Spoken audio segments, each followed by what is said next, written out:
E aí, gente, isso aqui é a primeira aula do nosso curso de Cálculo 3, feito eu comentei em sala. Essa aula é fortemente baseada, ou praticamente toda baseada, nas notas de aula que já estão disponibilizadas lá no Drive, mas elas serão um pouco mais enxutas, tá certo? Então, minha recomendação é que você complemente o conteúdo que você viu nas notas ou no Stuart, em algum livro, com essa videoaula. Tá certo? E aí, como eu comentei também, nessa primeira unidade a gente vai se concentrar em estudar cálculo vetorial, certo? Na segunda unidade a gente continua com isso, na terceira a gente vai para séries de Taylor, vai dar um break e meio que volta para cálculo 1. Mas enfim, né? Como é que a gente vai começar estudando cálculo vetorial? Eu pretendo nessa aula cobrir, ou tentar cobrir, né, os seguintes tópicos. Funções vetoriais, a gente vai definir o conceito de função vetorial, de curva parametrizada. Depois vamos falar também de curvas espaciais, tá? E ver exemplos bastante importantes de parametrizações que serão usados ao longo de toda a primeira e segunda unidades. Então, se ligue aí, essa aula é imprescindível para que você consiga resolver os exercícios daqui por diante, porque a gente vai cobrir uma quantidade extensiva de exemplos que serão absolutamente importantes daqui para frente, certo? Mas bom, né? Vamos lá. Vamos rememorar um pouco o que a gente tinha lá em cálculo 1. Em cálculo 1 a gente falava sobre funções reais a uma variável real, né? Então eu tinha lá um certo intervalo na reta real, né? AB, né? Eu tenho um certo número t que pertence a esse intervalo. Esse intervalo pode ser toda a reta, inclusive A pode ser menos infinito e B mais infinito.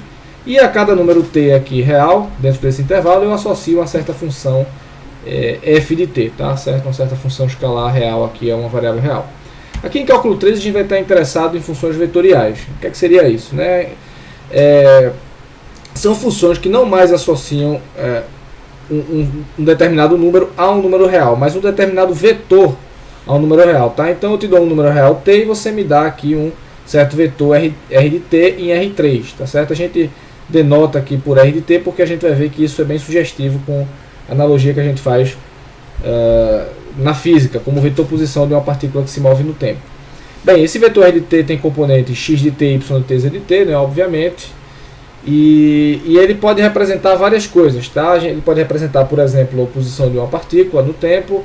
A gente vai definir a derivada desse vetor, que na verdade é o vetor velocidade, v de t aqui, que eu estou representando dessa forma, e a aceleração também da partícula. Todos esses são exemplos de funções vetoriais, funções que associam a determinado número real um certo vetor em R3, tá certo? E o parâmetro t é bem sugestivo, essa anotação mais comum, ele representa o tempo, tá? Na maioria dos contextos, apesar de não ser o único parâmetro com o qual a gente pode trabalhar. De fato, o pessoal da matemática vai trabalhar mais com, acho que nos cursos mais avançados, com o comprimento de arco, ou enfim, outro tipo de parâmetro. Mas enfim, aqui a gente está interessado em contextos cinemáticos, então o tempo é bem sugestivo, certo? Bom, o domínio de uma função vetorial, isso aqui é um comentário bem pertinente, o domínio de uma função vetorial deve ser tal que todas as suas componentes estejam bem definidas. O que é que isso quer dizer, né? Então, vou te dar um exemplo aqui. Vamos pegar aqui esse primeiro exemplo. Essa função aqui, r de t igual a t ao cubo, ln de 3 menos t, raiz de t, tá? Onde t, ou melhor, eu preciso fazer, isso aqui implica com que eu faça a restrição de que t tem que estar entre 0 e 3. Tá certo? Tem que estar nesse intervalo aqui. Por quê? Porque para que o ln esteja bem definido, t tem que ser um número positivo, certo? Tem que ser um número maior que 0. Então t, ou seja, se eu fizer 3 menos t maior que 0, eu vou concluir que t tem que ser menor do que 3. Da mesma forma, a raiz quadrada também, aqui a gente não está trabalhando com números complexos, então a raiz quadrada só está definida para t maior ou igual a 0, tá? Então eu tenho essa restrição aqui. Bem, na maioria dos contextos em que for bastante óbvio o domínio dessa função vetorial, a gente pode omitir essa discussão, tá, sobre o domínio explicitamente, mas fiquem atentos, tá? De vez em quando aparecem algumas funções que realmente você vai precisar se ligar para saber onde é que ela está definida, principalmente quando a gente for falar sobre integrais de linha e integrais de superfície, certo? Então, visto isso, por que a gente está estudando funções vetoriais? Porque a gente também está interessado em definir o conceito de curva espacial, tá? Primeiramente, a gente diz que a função vetorial r de t é contínua, se e somente se todas as suas componentes são contínuas. Se x de t, y de t e z de t são três funções contínuas bem comportadas aí do jeito que a gente sempre trabalha aqui em cálculo, né? O que seria então uma curva, visto isso, né, o que seria então uma curva espacial? Né? Seria uma imagem de uma função vetorial contínua, certo? Então a gente se refere à curva espacial também de forma abreviada como somente como curva. Tá? E ela é a imagem, é o conjunto imagem, veja que a curva é um conjunto, tá? Um conjunto de pontos, o conjunto imagem de uma função vetorial contínua. Então se você pensar aqui no contexto físico cinemático, R de t seria a posição da partícula que se move no tempo e a curva C aqui, a imagem dessa função R de t seria todos os pontos, o conjunto de pontos que a partícula visita ao longo de todo o seu trajeto, certo? Então, isso é bem natural porque a gente vai ver que a curva é uma coisa, mas a parametrização em geral para uma determinada curva não é única, tá? Você pode encontrar várias parametrizações diferentes para uma determinada curva, para um determinado conjunto de pontos, mas isso vai ser coberto um pouco melhor já já, certo?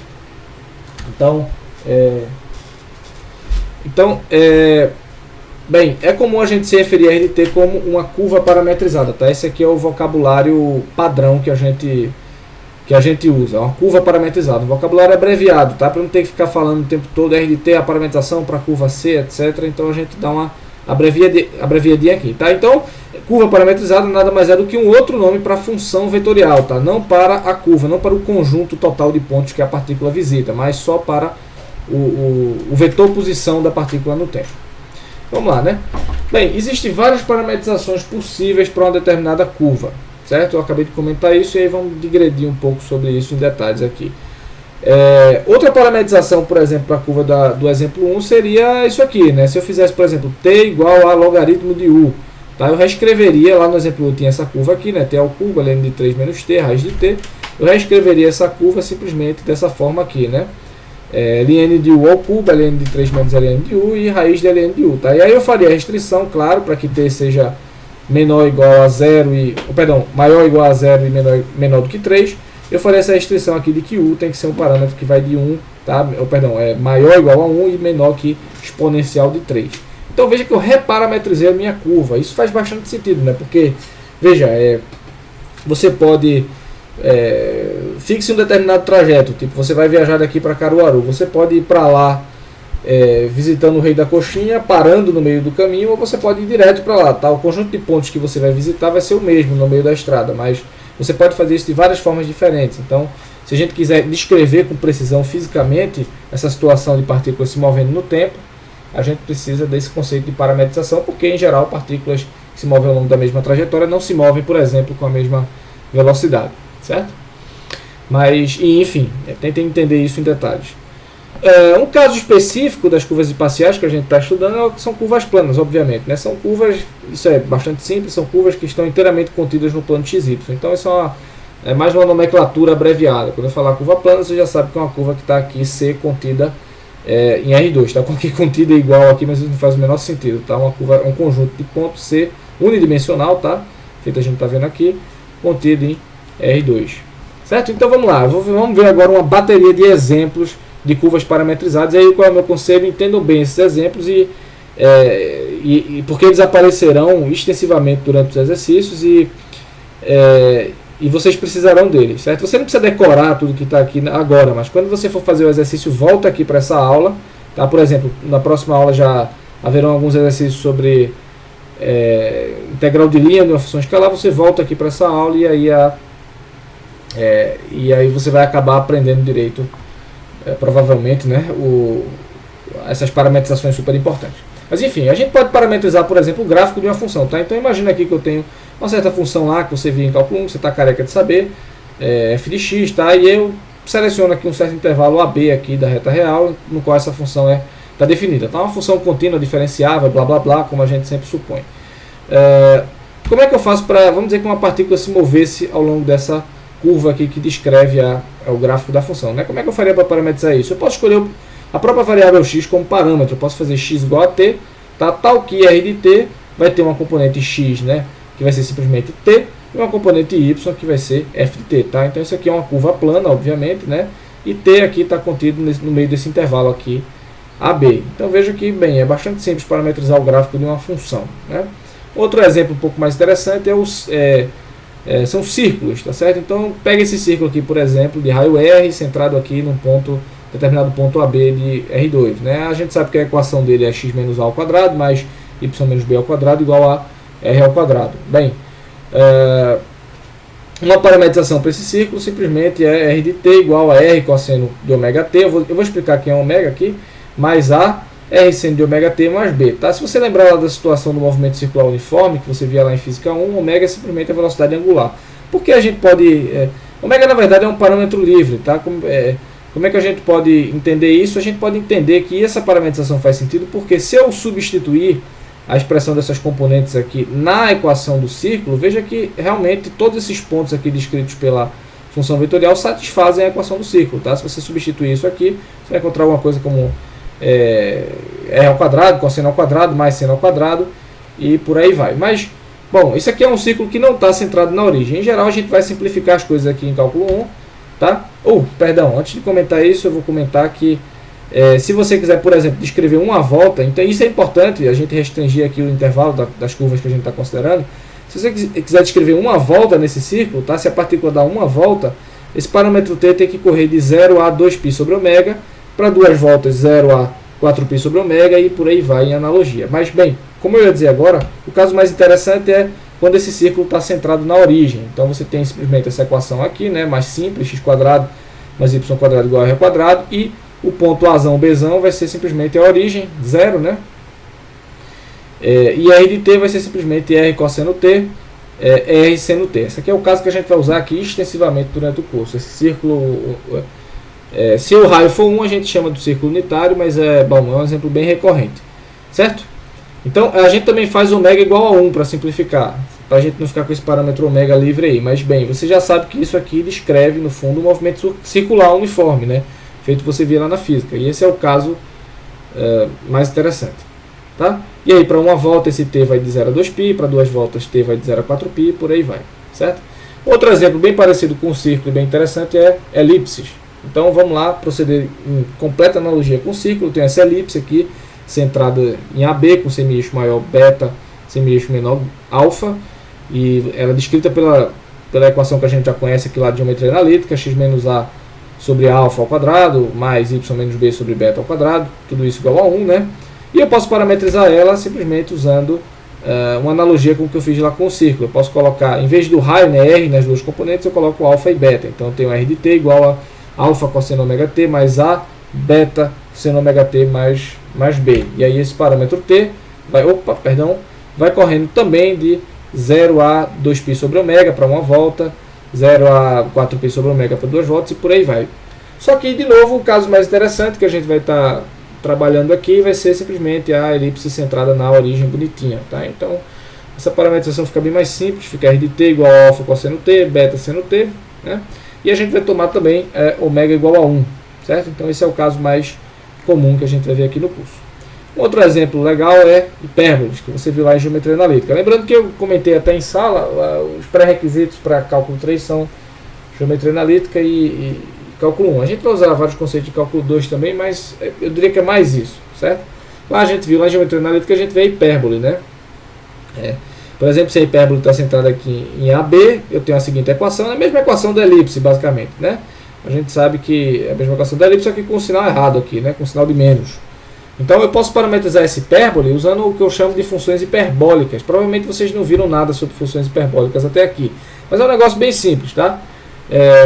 O que seria isso, né? Eu posso definir funções seno e cosseno hiperbólico. Aqui eu escrevi cosseno nas duas componentes, mas nessa componente aqui, essa segunda componente seria seno, tá certo? Por que a gente chama esse negócio aqui de cosseno hiperbólico e de seno hiperbólico, tá? Bom, antes de tudo, a definição delas é dado em termos dessas exponenciais. Então você tem cosseno hiperbólico de t igual a exponencial de t mais exponencial de menos t sobre 2. Seno hiperbólico, a mesma coisa, só que com sinal de menos, tá? E por que a gente chama isso de cosseno e seno hiperbólico? Porque esses negócios satisfazem identidades muito parecidas com as identidades das funções trigonométricas. É bem interessante isso. Lá em análise complexa, quem tiver o prazer de estudar variável complexa ou fundamentos, eu acho que o pessoal da engenharia elétrica também estuda, vai se deparar com esse negócio aqui extensivamente, certo? Existe uma certa identidade que diz que cosseno hiperbólico ao quadrado de t menos seno hiperbólico ao quadrado de t é igual a 1, tá? Ou seja, essa é a mesma identidade trigonométrica lá do seno e do cosseno, né? Cosseno ao quadrado mais seno ao quadrado igual a 1, só que com o sinal de menos. Vê que interessante, né? Isso aqui, essa identidade, você pode provar ela, é só você substituir aqui esse cosseno nessa... calcular cosseno ao quadrado explicitamente, em termos de exponencial, seno ao quadrado, e subtrair tudo, né? E essa identidade nos permite verificar que realmente essa parametrização aqui satisfaz a equação da hipérbole. Então recomendo que você faça isso. Verifique que se você plugar alfa, cosseno hiperbólico, blá blá, aqui nessa equação, tudo isso vai ser satisfeito. Ou melhor, na verdade faça isso com a hipérbole centrada na origem, tá? Que é o caso mais comum. Certo? Eu queria dar o caso mais geral, mas o caso mais comum é esse. Então substitui isso aqui na equação da hipérbole e aí você vai ver que realmente, assim, usando essa identidade aqui trigonométrica, entre aspas, você vai ver que isso realmente é satisfeito. Outro exemplo bem comum, retas, né? Retas que a gente via lá em geometria analítica. De novo, é uma bateria extensiva de exemplos, mas você, vá fazendo os exercícios e aí volte aqui para lembrar como parametrizar uma determinada curva. Mas as retas são realmente bem simples, né? Lembra que a reta, uma coisa é uma reta e uma coisa é o segmento de reta, que a gente vai ver logo em seguida. Mas lembra que uma reta é definida por um ponto, né? Um ponto aqui em R, por exemplo, em R2, mas enfim, um ponto em R3, e um vetor diretor, né? Então eu tenho esse ponto aqui, por exemplo, P0, que é x0, as componentes dele são x0, y0, z0, e esse vetor aqui V, que é igual a v de x, v de y, v de z, certo? Como é que eu faço para parametrizar essa reta? Feito eu fazia exatamente como eu fazia lá em geometria analítica, certo? Eu digo que R de t menos P0, ou seja, todos os pontos daqui em diante estão na direção do vetor V, tá? São múltiplos desse vetor V aqui e satisfazem essa equação aqui, a equação da reta. Ou explicitamente, se eu usar a expressão para P0 e V que eu tenho aqui do lado esquerdo, eu tenho esse negócio aqui, né? R de t igual a x0 mais v de x, t mais y0, blá blá blá, onde t é um negócio que vai de menos infinito a infinito, certo? Lembra que a reta é realmente infinito, um conjunto infinito. Mas se você quisesse parametrizar, por exemplo, um segmento já é um pouco mais um pouco mais bonitinho comparado aqui a esses limites da variável t, né? Então, por exemplo, pega esse segmento aqui que vai de P0 a P1, tá? Você tem um ponto P0, um ponto P1 e aí você se move ao longo do segmento de reta que liga esses dois pontos, certo? Então, só um comentário adicional, pessoal, vejam que as curvas têm um sentido, né? São percorridas de acordo com o sentido. Eu vou voltar para isso quando eu falar sobre vetor tangente, mas veja que há um sentido preferencial, né, para percorrer as curvas, né? Então, vê só, como é que eu faço para parametrizar esse negócio? Eu posso definir essa função aqui, né, r de t menos P0, isso é também a mesma coisa que a gente tinha lá, geometria analítica, igual a t P1 menos P0, né? Por que eu posso fazer isso? Eu passei muito rápido. Por que eu posso fazer isso? Bom, porque se eu restringir o parâmetro t aqui a tomar valores de 0 a 1, veja que quando t igual a 0, né, desse lado aqui, t igual a 0, r de t vai ser igual a P0, ou seja, a minha partícula vai estar aqui em P0. Mas quando t é igual a 1, né, quando t for igual a 1, aqui o menos P0 se cancela dos dois lados e minha partícula r de t vai ser igual a P1 e minha partícula vai estar aqui. Então veja que interessante, né? Isso aqui é uma parametrização também bem recorrente. Um exemplo em R3, uma curva aqui em R3 seria, a gente viu até agora só curvas planas, mas uma curva em R3 seria uma hélice, né? Uma hélice circular aqui centrada na origem. Ela pode ser parametrizada dessa forma: A cosseno t, A seno t, B de t. Tá? A seria o raio da... Vamos imaginar aqui o que está acontecendo, né? Uma hélice é basicamente um círculo, tá? Uma partícula que se move em movimento circular, mas com uma determinada velocidade constante aqui ao longo do eixo z. Tá? A derivada desse negócio aqui é simplesmente b, então seria a velocidade constante com que a partícula vai para cima.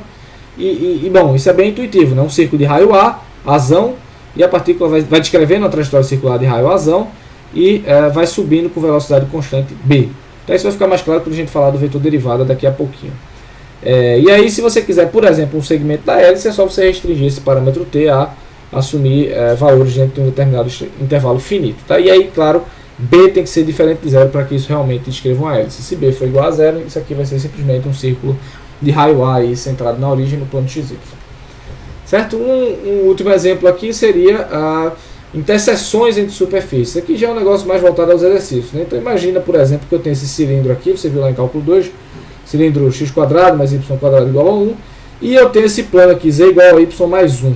Olha que maravilha, né? O plano interseta, claro, em diagonal, entre aspas, o cilindro, e a interseção é uma curva aqui, uma elipse, tá certo?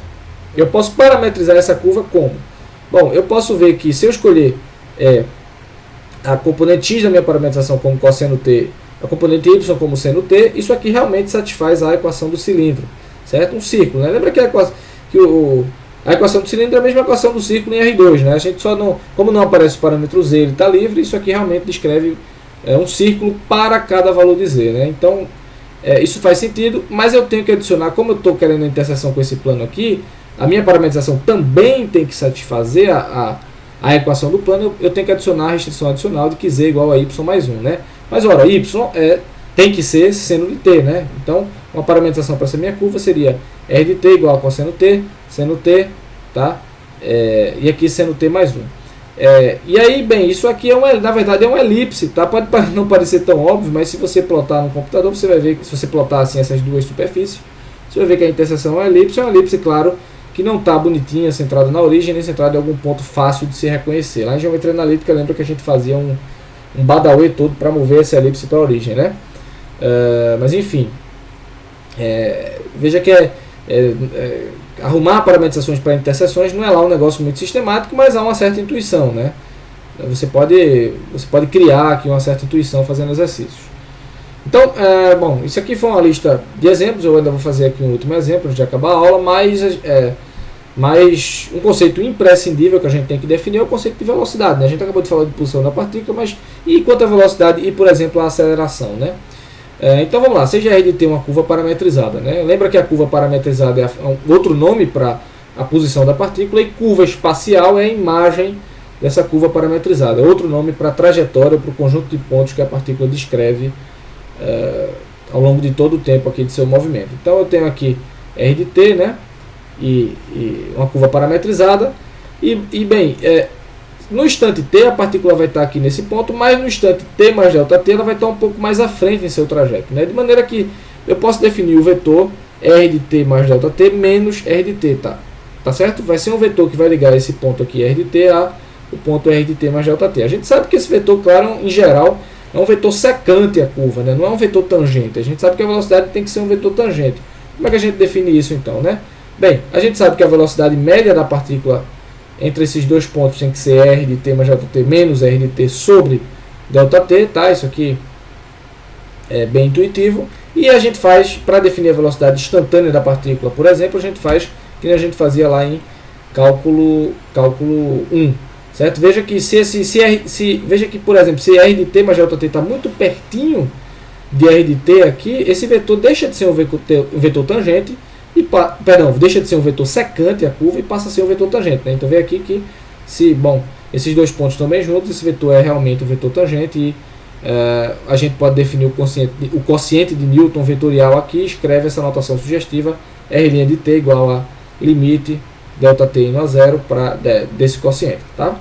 Então, bem intuitivo, nada mais intuitivo, né? E bom, para calcular isso explicitamente, você só precisa calcular a derivada da componente x da sua parametrização, a derivada da componente y, a derivada da componente z da forma mais intuitiva possível. Vou ver um exemplo já.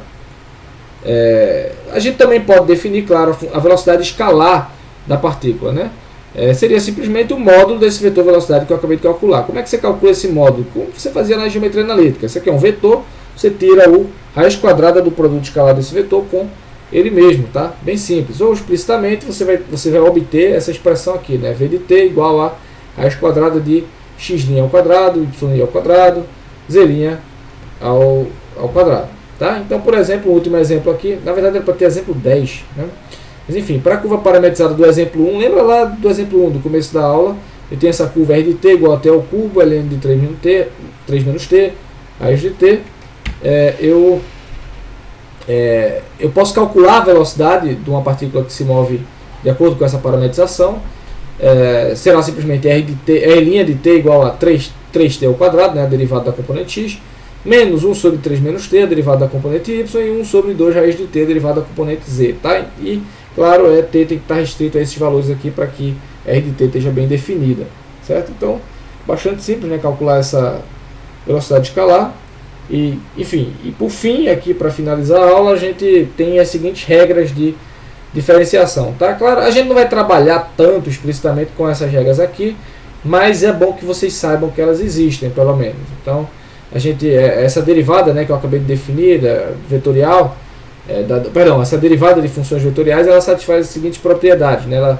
A propriedade de linearidade, ou seja, a derivada da soma é a soma das derivadas, e a derivada de uma constante vezes uma função vetorial é a constante vezes a derivada da função, tá? A constante cai para fora da derivada, e as regras de Leibniz, que na verdade são as regras do produto, né? Então, se você tem, lembra lá dos produtos que a gente pode formar, a gente fez isso em geometria analítica, os produtos que a gente pode formar com vetores, né? Então, você pode, por exemplo, formar o produto de uma função de t com um certo vetor u de t, né? A derivada disso você pode usar a regra da cadeia, a regra de Leibniz, então vai ser, perdão, a regra da cadeia não, só a regra de Leibniz, vai ser f' de t u de t mais f de t u' de t, certo?